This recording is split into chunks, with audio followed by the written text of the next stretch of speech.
Hi, Achal. Welcome to Mad in Asia Pacific. Thank you so much for agreeing to speak to us. And why don't you begin with just telling us a bit about yourself, your work, and what your interests are that bring you to Mad in Asia Pacific? Sure. First, thanks for having this, doing it over video. A little about myself. So, I'm a psychologist. I work in Bombay. I specialize in trauma, addiction, gender, and sexuality concerns. What brings me to you is the way you all think and how it moves from the medical lens of stigmatizing mental health in order to treat something, because I also don't believe that's always necessary and always bad, because of my own personal experiences. And now that I work with people who have gone through a lot of life struggles which would then consider trauma, but I still manage to see that they're so uniquely beautiful in different ways, and I think similarly about myself. So I think that's why Yes, I'm here. I think that's exactly right because we do believe in these broken structures and how it's more a societal construct. And, that's one of the very important parts also because it moves us more towards inclusion and making sense of these broken structures. So that's really important. Sorry, And I'm gonna cut you. So, yeah, and mental health sucks that way, because mental health is all about what's wrong with the individual rather than what's wrong with the society that is making the individual. absolutely, absolutely. And that's very important. And I speak about this a lot. So I think why don't we talk about that because that leads us into the trauma informed lens. And why don't you share with me what you think about viewing your own diagnosis, which I think is borderline personality disorder, or, in general, if you want to just talk about trauma and trauma informed practices. Uh, sure. So mostly when you talk about borderline personality disorder, talks about how that's one thing that is extremely biased by psychiatrists, by psychologists, in fact, about how there is this person, there is something wrong with their personality and it's maladaptive. The trauma lens basically speaks about how everything that a person does out of self-preservation, and there are certain things that helped the person survive whatever they were going through at that point. And almost it's always considered that that's bad, but I think the trauma lens helps you see that the fact that it's good, the very fact that those coping mechanisms were there were better for them. That's only the way they survived through it. So as my own diagnosis, I was diagnosed with BPD, I think, what, 4 5 years ago, and someone told me about it, and then my psychologist at the time told me about it, that I had BPD traits. Eventually working on myself, now I so-called don't meet that diagnosis, but now I have a trauma lens diagnosis, which is called DDINOS. So it And talks what does about that stand for? um, dissociative identity disorder, otherwise specified. So basically, you would talk about DID, how you have split personalities, basically different personalities. This is not that, this is like one level before that, which talks about having different parts to yourself. So it basically believes the more trauma you have, the more there's a divide between your parts. So there hasn't been enough trauma to make them different personalities, but they're still different parts. All right. Yeah, and And this is also I'm sure you question a lot of these diagnoses, as you were saying that, I think we go through this our own journey where we often question these medical diagnoses and really question that nothing's wrong with me. Really, it would be fine for me to act this way if the trauma had been, done to me. So, what is your take on that? yeah. So for example, even like borderline with being queer, it's so sad. Like, so borderline has 9 symptoms, okay, where you would be borderline. So one is you would be angry, you would have anger outbursts. If you're queer in a straight world, you're definitely going to have an anger outburst. Or if you're living in a household which is toxic, you're going to have anger outbursts. If I've grown up seeing my parents having a messed up relationship, or everyone around me having a messed up relationship, that's going to be what I think about is a stable relationship, right? So then invariably, according to psychology, I'll have unstable relationships. Or even if I'm not cishet, again, there are no lives of non-cishet people that are so widely documented. So in the beginning, at least the first few relationships of my life will again be unstable, right? And then I just meet the borderline diagnosis with some of these criteria. Sure, sure. Even if you had to talk about suicide or self-harm, they're often considered as so stigmatizing that if you all you need to do is cut yourself once and go to a psychiatrist, and a psychiatrist will like BPD traits on, Hmm. regardless of figuring out what is making the individual cut, or are they using it to self-regulate their emotions because they don't know how to, because no one taught them how to, because Exactly. that's Yeah, and I think cutting needs to be seen in that way, where it is a coping mechanism, and it should be seen in that way. But there is the stigma, as you say, and there are these lenses that look at us, and then, oh, you are this and you are that, and there is this need to put everyone into boxes, and it's very problematic. Coming back to, you were saying that you grew up in an unstable family, or a unstable family environment, and what do you think the effects of that have been on yourself? And now that you bring this to your work, how do you see this in some of your own clients, or how do you make sense of the broken structures of the world? Really, that's one way to say. so. I'm different in the way that I think I see that as an advantage, especially in my field. So I'm not saying it's not been a disadvantage. It's definitely been a disadvantage in different ways, but I'll talk about the advantage and then the disadvantage. So my mom was diagnosed with mental health concerns. She was an alcoholic. My father was an alcoholic. They split up when I was like, I think 4. And so I had to live with my mom. But before that, I had to live with my dad for a year alone. And he was an angry man. And then eventually, my mom was an angry woman. So I needed to figure out their cues, right? Before you get angry, your facial expression changes. I needed to figure that out. Mm-hmm. So I learned to pick up on that around that age to be able to make sense of what's happening. And then I don't know why, but I made it a game in my head to figure out everyone's social cues. Right. And then around 10, so my mom had mental health diagnosis of schizophrenia and all of that, where now that I think the diagnosis was wrong, but uh, at 10, I think at somewhere I decided that people in school used to misunderstand me a lot, right? Because one of the way I looked and then how I behaved, which was different, we can come to that. Uh, so in school, I realized that people don't really understand why I behave the way I do. And then I figured out, okay, that means that everyone has a reason why they behave the way they do. And my job is to figure out what makes someone who they are. How So exhausting then I for a child. It's so exhausting for a child to just think about all these things. But yeah, okay. So it was fun. So at 10, I decided that. At 13, I came up with a way to do it. Um, so I play this game called Question Answer. And it started when I was 13. It started when I know nothing about mental health.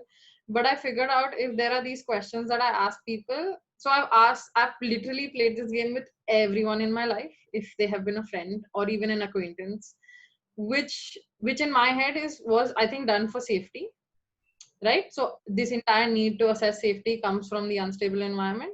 Sure. But then it became an advantage because I started picking up patterns Hmm.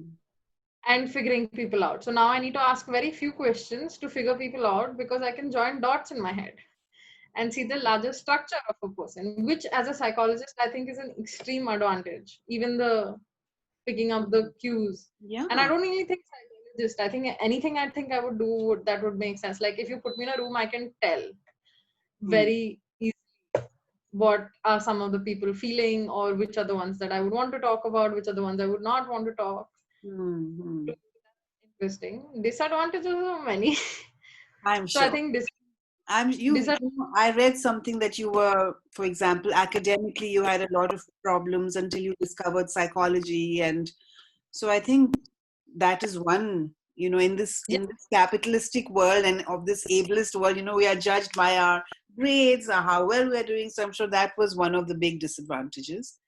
yeah, And you should come. I'm sure I that. should come. Repeated classes. I was considered dumb. I've actually questioned whether I would ever be successful or good at what I do. Mm, Uh, but there was always a loophole. So here's again, I think trauma gave me a loophole to figure out. mm, Like, because structures work against you, right? all structures work against you when you're differently abled, or when you come from not the same place as everyone else. So then if I have to survive, I need to pick a loophole in the system, and that's all I did. And now I know I only pick loopholes. And you see that now as a strength. I can see you talking about it like, okay, this happened and it was not pleasant then, but now it's your strength.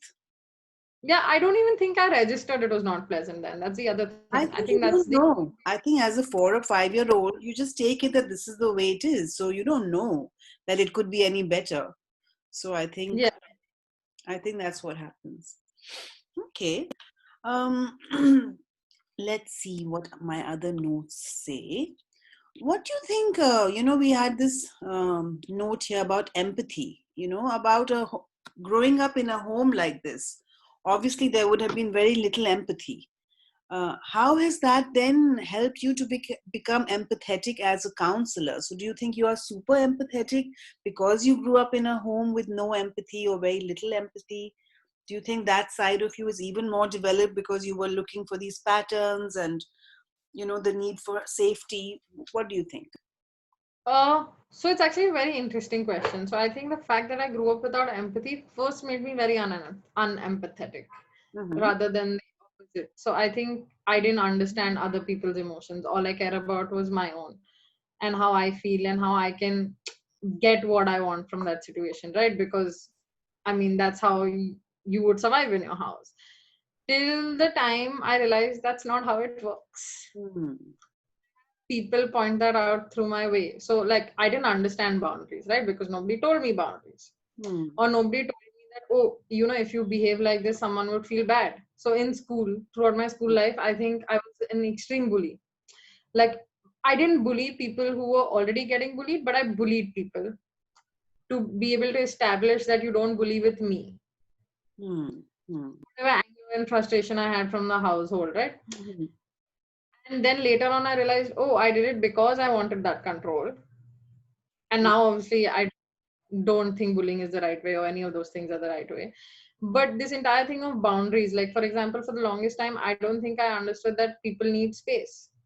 Or people, when someone says no, it's not about how you convince them to say yes. It's Mm-hmm. about no. And I think I've made a lot of mistakes in my personal relationships till till that time. So I've actually questioned and people have pointed it out, and so I have to learn it. So I've learned it. I think I've learned a lot over the last whatever 7 years Mm-hmm. in my Did intimate you relationship. ever have any form of coercion? Like, I'm just asking, like, when you got this diagnosis, did your family ever force you towards medication or therapy? Was there also those things, or did they not care? Were you just figuring it all out by yourself? Yeah, I don't think they cared. I don't think they knew Okay. because I don't think they were not safe enough to tell. And I think I was figuring out. So the first time I got the diagnosis, the first time I was in this thing, so I was asked whether I want medication, and that's just something I refuse to do because I've seen my mother go through it, right? Mhm. Where you put on these huge number of medications and then you become like a zombie. And I don't think medication actually solves the problem. Medication numbs the symptom, Yes. but the problem is the emotional distress. And if I don't work with that, then it's not going to get better. Mm-hmm. Yeah. So So yeah. your way was therapy and understanding and working with that. Yeah, and I think a lot of my partners, unfortunately, have had to bear the brunt of making me understand a lot of those things. I think I got parented by my partners, Mm. Right. Right. unfortunately. It was really bad for them, but Just the way it is, I think. Yeah. I think, you also had suicidal ideation. How old were you when you had that? And how is it that you coped? What did you do? so for the first time when I had suicidal ideation, I was 12. After I saw my mom try to kill herself. So that day only it switched. Like I knew that was the switch. Hmm. Like I still know there's the switch. And after that, every time I got into a bad situation, I thought of killing myself. And then it got really, really bad in the last. So it got really bad from 2016 to 18 or 19, Mm-hmm. where it ranged where if so every time it was like okay, I'll set this goal for myself. If I can't achieve it, then I'll go kill myself. Mm. So the good part is either I kept achieving the goal or I kept setting new goals. So the first one was, okay, Great. let me pass the 12 standard because I love my school, so I want to be there. Mm. Um, and then I was like, okay, let's see if I can get psychology.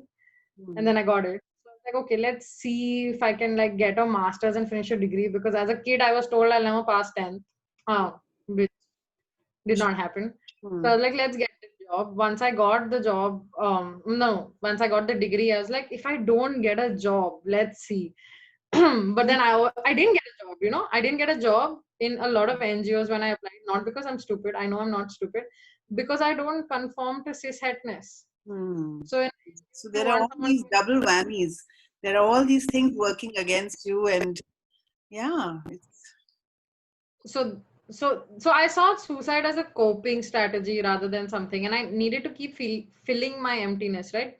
Because with all this happening, I also had emptiness because I clearly as a kid was not dealing with my emotions. They were all bottled up, kept somewhere, which then meant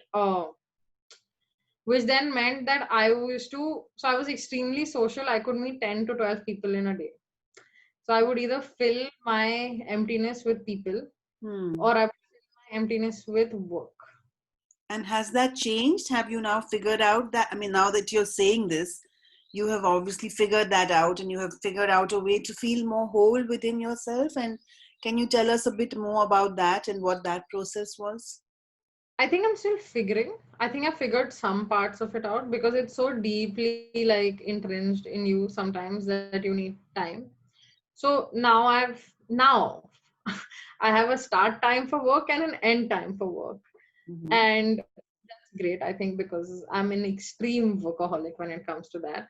Mm-hmm. I also do things that I like in a day by myself, which is, I think, that wholeness. And now I don't use people to fill me. I use like I talk to people to talk to them because I'm a very extroverted, Mm-hmm. but won't depend on them because then there was this entire gamut of codependency also that Oh, develops. sure. Yes. I think as a psychologist, though, because you've been trained also to study all these behaviors, perhaps you are. I mean, I know you've had the trauma and the difficult childhood and all of this journey, and but don't you think that being a psychologist can be a double-edged sword? That yes, you understand, but then sometimes, do you think you might be imagining more behaviors or more symptoms or syndromes? I don't know what the correct word that you would like to use. I mean, I think that used to happen as a student. Now it's stopped to happen because now you just know. And I'm very good at feeling that I'm fine Hmm. rather than sitting and feeling that I'm not good enough. Like I think that's my saving grace. For some reason, I don't be like, oh, here. So like till someone tells me. So if you tell me, if you're even a stranger and you tell me, hey, I think this is wrong, that's when I'll actually sit and think about it. Hmm. But on my own, I'll be like, yeah, whatever. That's So great. when Yeah. dialogue, I understand. Hmm. So tell me more about your work in gender and sexuality and your interests right now, or any other message you might want to give people who are listening, if they are going through something, a message for them, or something more about your work that you might want to tell us about. So yeah, I can tell you more about my work. So basically, I do therapy with a lot of people who people like psychologists and psychiatrists shun in the case of they only say medication is the only way, or like this is not okay, and they're generally very stigmatized, right? And I think that's the whole point. Like I think I want to make an institution, or not an institution is whatever, an organization or whatever, Mhm. not an institution Yes, in form, but an agree. institution which is not institutionalized. Very nice. And We did that. so therapy doesn't need to be the scary process. I believe therapy can be fun. And therapy doesn't need to be this drag in this particular way. Like I think like mental health also has this, right? Who are better looking mental health professionals? Or Yeah, which criteria would they're you meet? everywhere. Mm. Yeah. So I do not want that. And Mm. with gender and sexuality, I think I'm just really passionate about it because I think queer people are just more marginalized. Or in general, I think I'm very passionate about people who are marginalized. So Mm. people generally don't care about. Right. And if And people how want to contact you, do you work freelance? Do you work with someone, or do you want to tell them about a website that if anyone wants to reach out to you? So right now, people could reach out to me on Instagram. I have a handle called Achal_therapist, which also has the website and everything to it. I work mostly freelance. Mhm. I work with two NGOs in helping them plan and execute their work, Hmm. and I collaborate with a lot of people. That's great. No, I know. I think you were part of the Mariwala's team last year, the career affirmative counseling and all of that. So I think all of these are such needed initiatives, and I'm glad that they are happening. So yeah, I think that's pretty much it for this call. But thank you very much